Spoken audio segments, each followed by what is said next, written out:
Wait. So, Let me just do this because we're coming back into. back into the second All right. part. You do the introduction. No, it's okay. Go ahead. No, go ahead. Do it. No, I want you to do it. Okay. Edit that out for sure. You're much better at that. All right. Well. Okay, so we're back, and this is our second part of our series with Heather Pike. And if you want to know what happened in the last episode, you'll need to go back and watch that episode. But I'll just kind of bring you up to speed. Heather's husband, Jeff Pike, was the former president of the Bandidos Motorcycle Club, and he was wrongfully convicted of it was a conspiracy, racketeering and conspiracy to commit murder. Conspiracy to commit murder, that's correct. So she was just telling us a little bit. The last episode, we talked a little bit about how they met, how long they've been married, some of the fun stuff. And then we started to get into his actual arrest. And so now we're going to move on and to learn a little bit more about the trial and where she is, how things are going today. And, you know, if we talk and we need a third part to this, we will do a third part. Absolutely. So, but anyway, so where we left off at the arrest, and that he made bond. He got bond And came home. It was a year that go ahead and just refresh us. A year that he didn't know. Yeah, so he had been home about a year and a half before we actually saw an indictment where an actual person was listed as being murdered. Okay. So for 2 or 3 indictments, we didn't know who had been murdered. Is that the same for the racketeering? Were they all separate charges? There were, I want to say he had 9 separate charges. Okay. And I don't even remember what all they were. You know, the biggest one was the conspiracy to commit murder. Okay. Conspiracy to commit murder. And so can you give us the definition of what conspiracy to commit murder is? From what I gathered from the trial, it's basically people getting together and saying, okay, we're going to go out and kill this person. And you don't have to be the one going out to kill them, but you have talked about it with us. Okay. So now you're drug into that charge. Okay. So was his charge, were they saying that he was the one that organized it? Yes. Okay. So now I'm gonna let you go. Now I understand. Okay. So fast forward, we go to trial. And so once this person was named, we're like, oh, okay. And it, you know, throughout these superseding indictments, they've brought in more people charged. And some of them did take a plea and say, yep, Okay. we murdered this guy. Oh. We murdered this guy, but you know what? Jeff Pike told us to do it. Okay. Not even Jeff Pike told us to do this. It was, you know, so-and-so told me that Jeff said to do it. Oh, Hearsay. Wow. Yeah. So, I mean, well, and I mean, I thought hearsay isn't even admissible in court. So they were saying, so the ones that actually committed the crime have been arrested, and they are saying that they heard through the grapevine that Jeff Pike said he wanted this done. yes, Okay. yes. Now, Did you know the gentleman that was murdered? no, Okay. no. I remember when it happened. Okay. But no, I didn't know him. It actually happened in Austin. Okay. It wasn't even here in Houston. Okay. It was in Austin. So yeah, so basically the government's case, and this is he's in federal. He was tried in a federal court in San Antonio, not even here where we live. Okay. No, go ahead. So see, this is probably going to be a 3-part series because I'm so intrigued by this. Yeah, no, it's okay. So just a couple of questions that maybe somebody may have too. So, did Jeff know the gentleman that was murdered? No.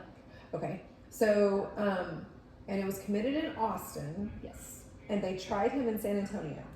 Yes. Okay. So the original indictment came out of San Antonio. Okay. And because they were, from what I understand, it all started out as a drug investigation, and they were investigating this I'm gonna call him a kid. He was just a big overgrown kid. They were watching him, And turns out they had some stuff on him. Well, then it turned into, well, now we're wiretapping this person and that person, and now we want to get, this person. And then somehow Jeff was drug into it. Wow. Yeah. But when it came down to trial,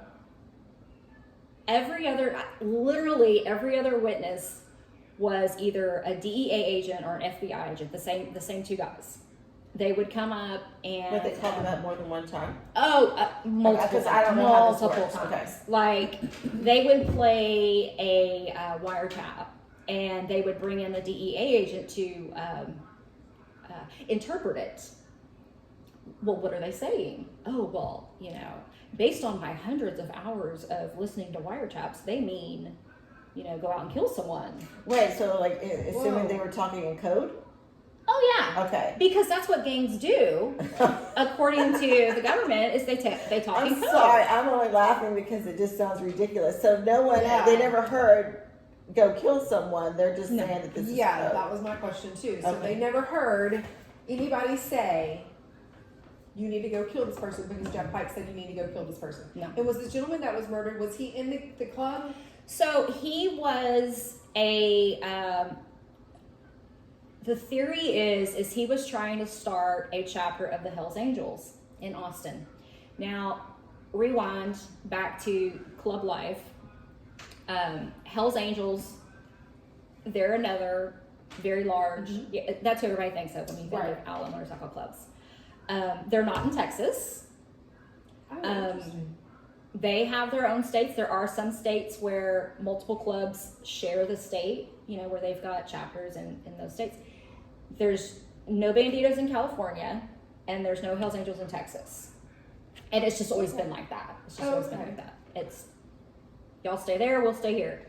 So they're rivals, or they're They're not the same club. okay. I mean, I wouldn't say rivals. You see it all the time. There was a party a few years ago.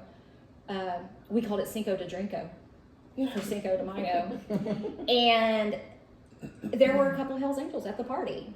Partying with Okay, us. so yeah, okay. It's friendly, right. So this guy was supposedly trying to start a chapter of the Hells Angels here in Texas. And so the government's theory is Jeff wanted him taken out because, this one guy could get all this going. Oh, okay. Okay. And why? 'Cause that makes And why would Yeah, Jeff why care? would it care? According to did they explain why Because they care? Bandidos is a Texas state. It's Bandidos only. That would be like they're coming in on their territory.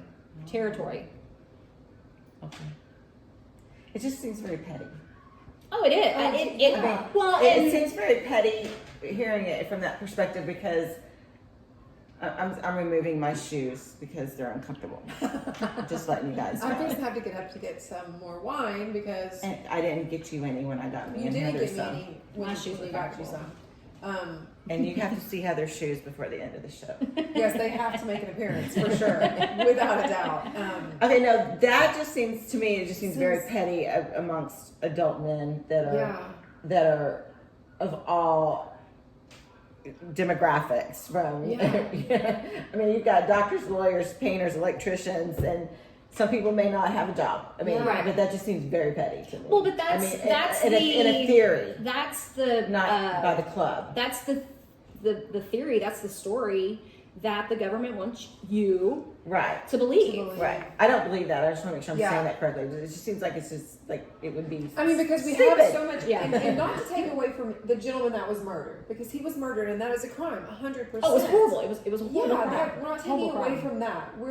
I am taking away from my own personal view is that, we have so much bigger issues going on, and if you don't have proof that I have killed someone or that you got a recording, Tanya's got a recording of me saying, hey, I want this one done.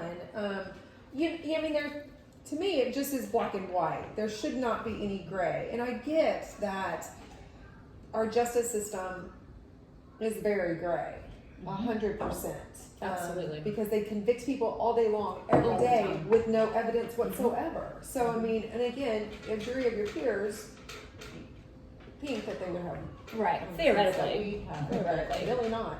So it's hard for me to kind of fathom what's going on here because, again, So he, Yeah, I know. like I said, the witnesses that were on the stand, every other witness was either a DEA agent or an FBI agent. And then they brought in these people who actually said, pled guilty to killing this guy. And they got sweetheart deals for getting up there and telling the narrative that the government wanted them to tell. They're not in prison either, are they? Currently? Yes, they are. Okay, but their terms are Oh, they got like 15 years. okay. wow. Uh-huh. Yeah. So, So, the people that actually Committed the murder are okay. Seriously, There's because something very, they very flipped wrong. on Jeff. Or they. never So once. it's not. So. Oh my gosh. So it's I told more you it's crazy. important to actually take the person who evidently this came from and put that person away for life Plus versus 15 years. Plus, life plus 10 years because a gun was used in the crime. versus the person that actually killed someone who's got 15 years and is going to get out and go back on the street. Yes. Who is a convicted murderer? Right. Okay, just making sure that that's our You heard justice that system. right. That's You heard that that's our right. justice Yes, system. just making sure that's our justice Yeah. system. So Don't who's give me wine and get me. But clearly, but Jeff didn't take a plea because he didn't do it. Right, absolutely, without Right. a doubt. right. So the guys who actually committed the murder, there were six of them who did this, and two of which were brothers, like blood brothers. And when the two brothers were arrested, the main brother, the younger brother asked for an attorney before he would talk to the FBI. And the FBI went to the main brother and said, he's asking for an attorney, you might need to talk to him. So they get them two in a room, The brothers. the brothers, and the main brother says, you remember, bro? Remember? I told you it came from Houston. It came from the top. And the guy's like, really? I don't remember. And he's like, no, remember, I told you, remember. Oh, that was Now, totally, if I could- that was totally set up. If I could see his Yeah. face, I'm sure he was winking. Yeah. Wow. So typically you don't let two, according to the shows I've watched. I know everything I base it on is what we see on TV. I know it's No. not nearly It's right. not But like you that. don't put two people together. Right. Yeah, I mean, and yeah. so what I'm gathering from this is brother number one is saying one thing, number two is wanting an attorney, but number one is the one that's saying, yeah, we did it, and we were told to do it from Houston, whatever that means. Yes. And then the other brother is not saying anything, wants an attorney, so the police wants this guy to admit it, so he Yeah. puts them together so this guy brother one can convince number two. Yes. Okay, am I reading into Yep. this correctly? Okay. Yep. All right. Yep. That, I didn't know this. That is effed up. Yeah. Okay. So let's go back to brother number one, main brother. He had already been in trouble for something else, and he was wearing a wire to kind of get all this going, and was cooperating with the police, wearing a wire. Now, he never once during his cooperation time said, well, you know what? Let me tell you about this murder we committed. Yeah. Oh, so this was all something different. Yeah. Oh, okay. Yeah, he went away on some sort of drug charges, Okay. I think. But never once during that time when he was wearing a wire did he offer up that information. Wow. You know, Well. not until Jeff and his co-defendant were arrested for conspiracy did he go, I know how to get out of this. So he was an informant for the law, but he was After he had committed a murder. Yeah, after he committed a murder, to make sure I got this right, he was an informant for the police, wearing a wiretap, all this other stuff, trying to incriminate these other people on probably their drug charges. Right. All the while being a murderer. Yes. Okay, just making sure. Yeah. Okay, so but then, okay, back up and rephrase. Oh my God. Yeah. Yeah, but I'm missing something. So back up whenever Jeff was arrested, that's when he decided to throw Jeff under the bus. Nope. No, He didn't no. throw Jeff under the bus until he was He was arrested on arrested. the murder. Yeah. Oh, and then Yeah. but Jeff hadn't been arrested yet. Then Jeff had already been arrested. That brother came in on the third or fourth superseding indictment. Okay. Okay. That's when we finally knew who was murdered. Oh. Was they arrested him, and you know he had already gone through, and because he was cooperating on his charge, he got his time reduced. So he knew, if I tell a story Yeah.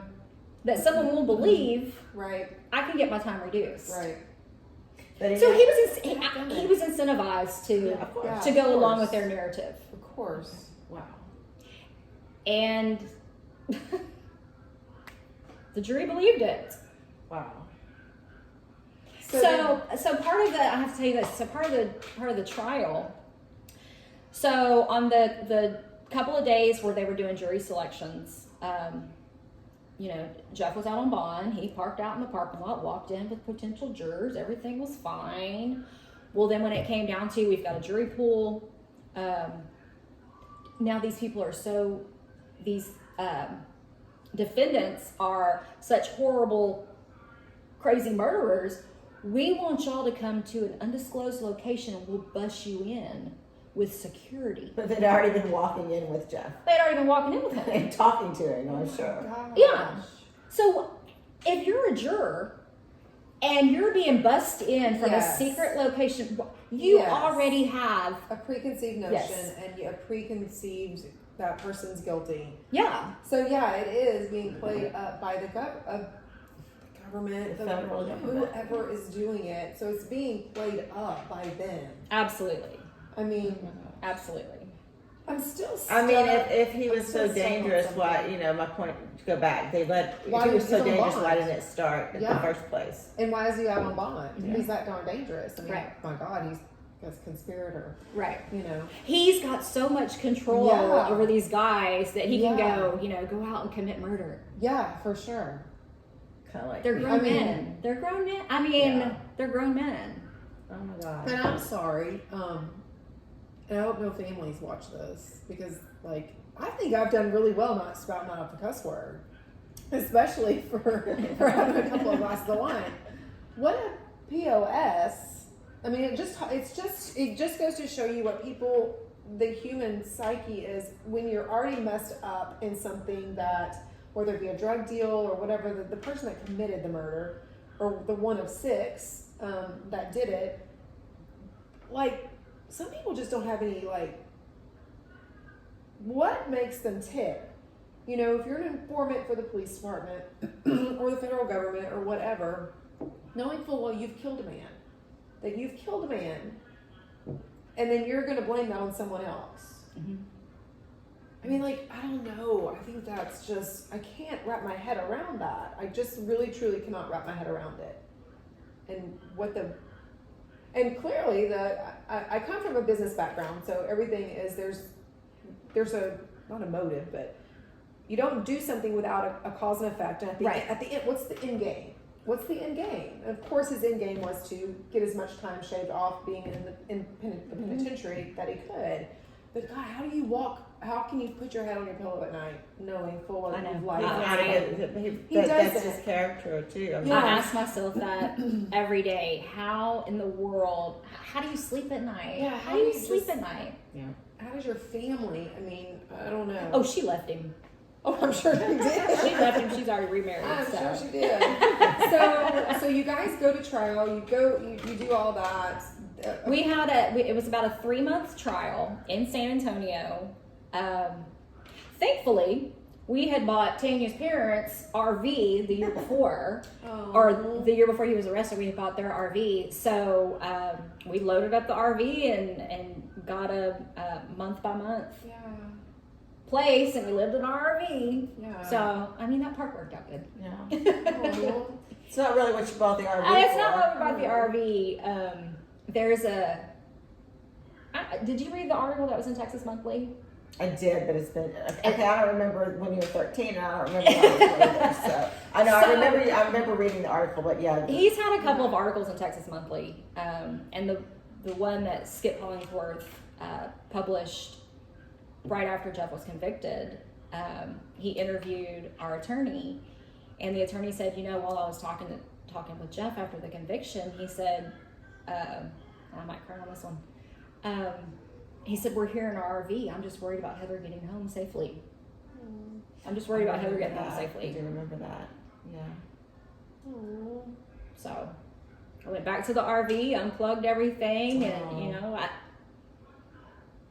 what you got to do. And some of the guys actually came and drove the RV home for me. We had the RV, we had Jeff's truck.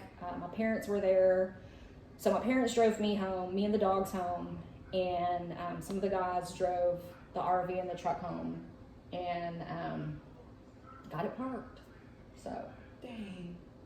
And so now we were talking a little bit before the podcast. And so what was Jeff's, so trial came, all that good stuff. So the conviction came back guilty. So what's his sentence?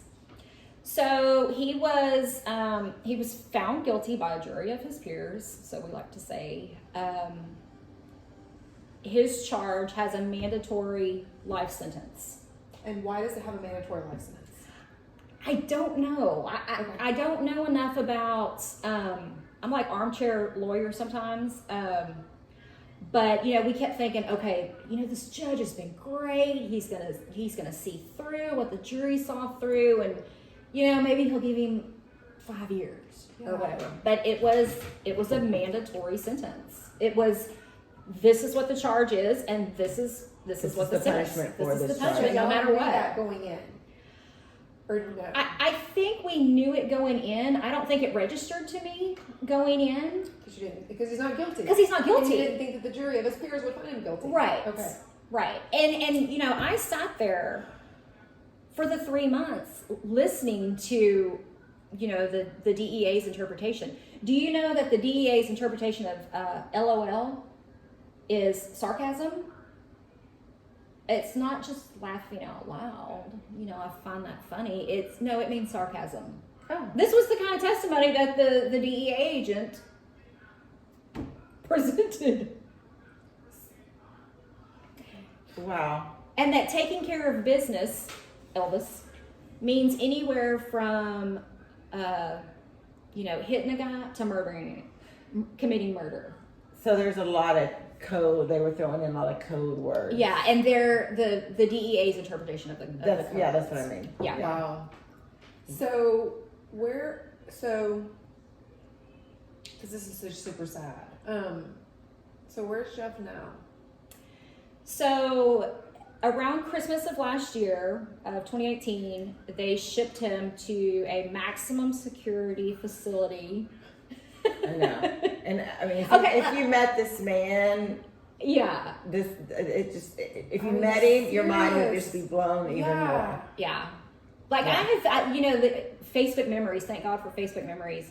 Like there was one that came up the other day, and he had sent me pictures of he rescued a hummingbird out of a pan of oil or something. He washed off this hummingbird, and steady free. He has like rerouted snakes, venomous snakes, in our yard, so he doesn't have to kill them. He's a lot nicer than me because I'd kill a venomous snake. Yeah, I'd kill a snake. It's crazy. Wow.